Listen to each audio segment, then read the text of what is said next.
Hello, I am Santos, and today we'll be going over Chapter 13 for strength conditioning in the summer semester at UTSA.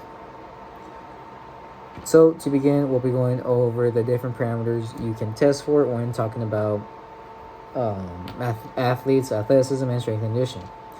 Some of the testable parameters are low speed strength, high speed strength, anaerobic capacity, aerobic capacity, muscular endurance, agility, speed, balance, and stability.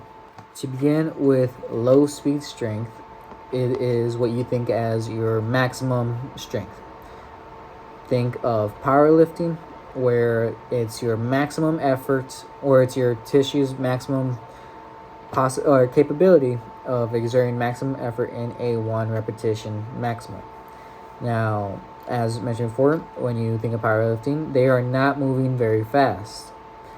That's why it's referred to as low speed strength, because when you're lifting as much as you physically are capable of, you won't be moving fast, but you'll still be moving the bar. This can be broken down into absolute strength and relative strength. Absolute strength is strictly how much weight you are lifting. Simply the number that's calculated by adding all the weight together. This would be if a 200-pound man and a 130-pound man both lifted 200 pounds. Simply put, they lifted 200 pounds, nothing more, nothing less to it. However, when you look at relative strength, you can see that even though that they both lifted an absolute number of 200 pounds, the 130-pound man was able to lift the same weight, and relative to his size would make him stronger.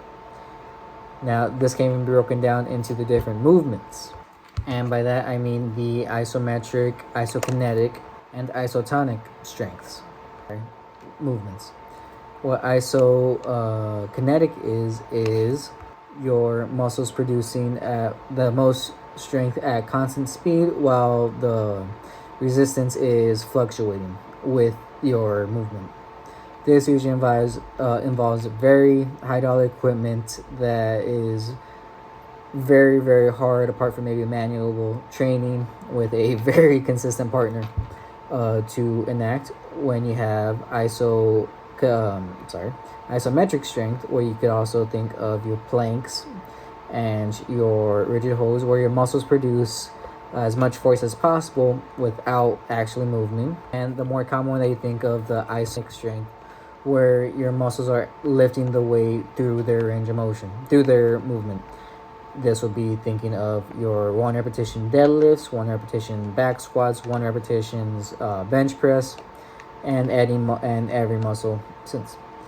Now, counter to your high speed strength or low speed strength, we're going to talk about high speed strength. Now, high speed strength is your muscle tissue's ability to produce high amounts of force through rapid contractions. Sorry, not rapid contractions, but high speed contraction. Think of the stair test or the Margian-Latimer test, where you sprint up the stairs as fast as you can, generating as much power as you can. Again, this can be broken down into absolute and relative power output, where where the power comes from is the quick contraction of your quadriceps and your hamstrings and calves as you propel yourself over the stairs in rapid succession, as fast as possible and as much as possible, going over 3 steps every time. Now, while again this can be calculated the same way, where you take your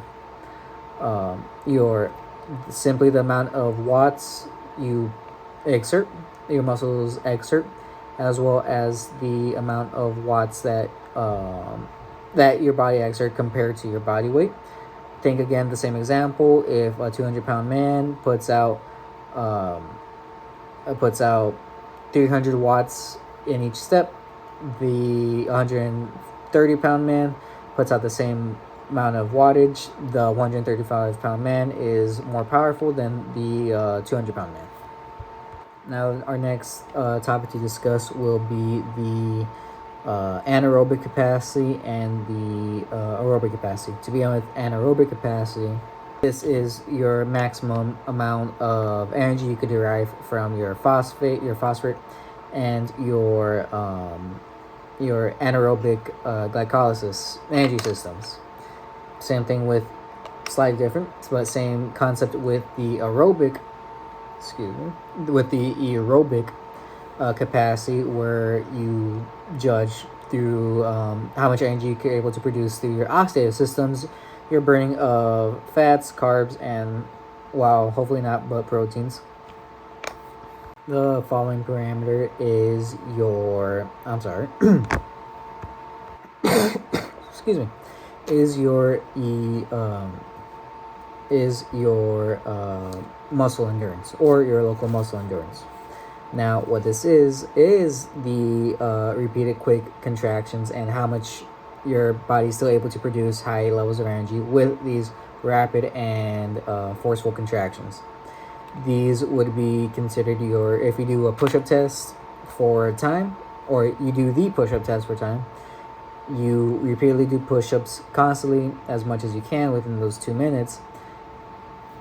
Or in the female test, you do as many as you can till failure. What this is measuring your ability to reproduce constant amounts of power with your muscle contractions. Now, you can even take endurance and break that down into 3 other categories of speed endurance, power endurance, and agility endurance.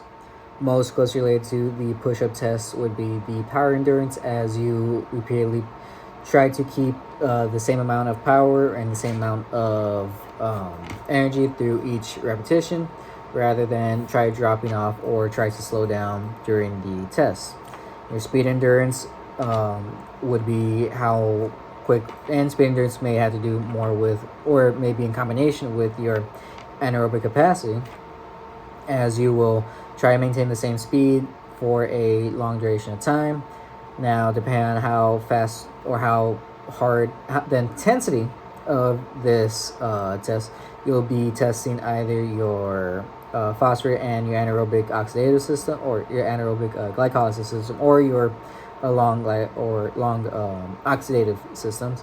But you'll still be maintaining that high speed and trying to keep that endurance, as mentioned before, the muscle endurance, in your lower extremities for as long as possible.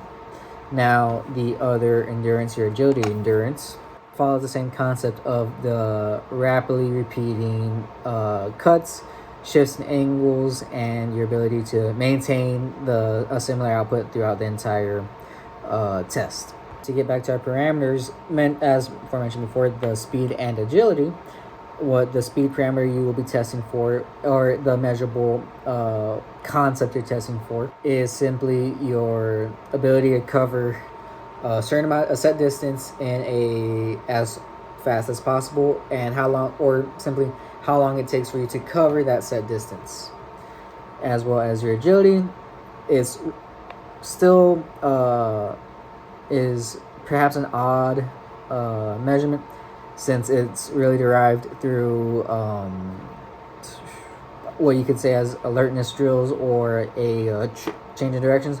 But as stated, agility is your ability to quickly change or to change your whole body's direction, or how quickly you're able to accelerate or change your acceleration of your entire body.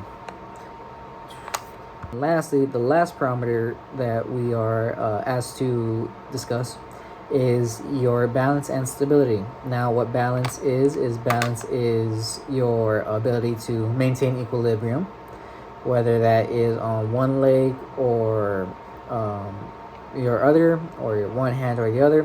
It's your ability to maintain equilibrium in space. Your stability is your resistance to becoming unstable, or your resistance to remaining unstable. If I am knocked unbalanced, I am at ease, able to return back to my balance and retain back to my center, return back to my equilibrium. With all these parameters set, these are the different ways you can test athletes or simply whoever in terms of athleticism and in terms of sport and their strength and conditioning. Now, on to the next part, where I will be using a team that I've made of my own, or my imaginary test subjects, to really explain things like Z-score and using the 1 repetition squat, their max, and then a vertical jump and a 40-yard sprint. I'll be right back. Hello, I am back with my imaginary team and their categorized and Z-scored numbers for the back squat, the 40-minute sprint, and then the vertical jump. The team I selected are named A, B, C, D, E, and F. They are 25-year-old males, completely untrained and new to lifting and just fitness in general. So the numbers I had imagined that they would get, being untrained, varying in different sizes, and just some people are naturally gifted in terms of strength and speed. So the numbers that I had chosen are: athlete A had a back squat calculated in pounds of 150 pounds. Athlete B, a back squat of 185 pounds. C, 130 pounds. D, 200 pounds. E, 210 pounds. And F, 170 pounds. For the vertical jump, calculated in inches, measured in inches, A had a vertical jump of 32. B, a vertical jump of 11 inches. C, 20 inches. D, 25 inches. E, 24 inches. And F, 17 inches. And for their 40-yard sprint, A had a time of 5.5 seconds. B, 5.2 seconds. C, 5.3 seconds. D, 7.8 seconds. E, 6.2 seconds. And F, 4.5 seconds. Here are their numbers on the chart. Now, before calculating their Z-score, I had to define their mean and arrive at their mean. To arrive at their mean, I had to I had to add all of their squat numbers, all of their jump numbers, vertical jump numbers, and all their sprint times. So for the mean of the back squat, they had a mean of 174.17 pounds, a mean of 21.5 inches for the vertical jump, and a mean for the 40-yard sprint of 5.75 seconds. To arrive at the deviation of each of these numbers, they had to be calculated by taking the actual number that they had and subtracting the mean from that number. Once that deviation was found, I had to square the values I received for each deviation for each of the categories, and then find the variance by dividing it by the group number, subtracting 1, which would be 5, to get the standard deviation. And then I had to find the Z-score, which would be taking the mean and then subtracting what they got, and then dividing it by the standard deviation. So the Z-score for the back squat for athlete A was a Z-score of 0.79. For athlete B, 0.36. For C, negative 1.45. For D, 0.85. For E, 1.18. For F, negative 0.14. For the vertical jumps, as standard deviation for for vertical jumps, they had a Z-score for athlete A at 1.44, for athlete B of negative 1.44, at athlete C negative negative 0.21, at athlete D 0.48, At athlete E, 0.34. At athlete F, negative 0.62. For the sprints, their z-scores were as follows. Athlete A had a sprint score of 0.22. Athlete B, 0.48. Athlete C was 0.39. Athlete D was negative 1.79. Athlete E, negative 0.39. And athlete F, 1.09. Interestingly enough, for the sprints, as we warned in our homework, we did have to switch out the calculation. Instead of the standard as used for the vertical jumps and back squat, you can't use Z, or the Z score is the mean, is the score minus the mean divided by the standard deviation. You did have to use the mean subtracting the score over standard deviation. Here are the numbers here on the chart to have a good look. Now to talk about, or to wrap it up, and let's talk about the sum of their z-scores. To start from athlete A, their total z-score was 0.87. B, negative 0.6. C, negative 1.27. D, negative 0.46. E, 1.13. And F, 0.33. Now, in total, or the best overall athlete was in fact athlete E. Athlete E, with his score of 1.13, stands above all the other athletes in terms of their overall athleticism according to these calculations. Now, second place would be athlete A at 8.7, and then in third place would be athlete F at 0.33. That would be a practical, of course, one more time, as you can see the chart. That would be a practical use of these techniques and calculations to determine athleticism and people's capabilities using the parameters already established that we had talked about. This has been Samuel Santos. Thank you for listening to the summer semester strength and conditioning chapter 13 homework assignment.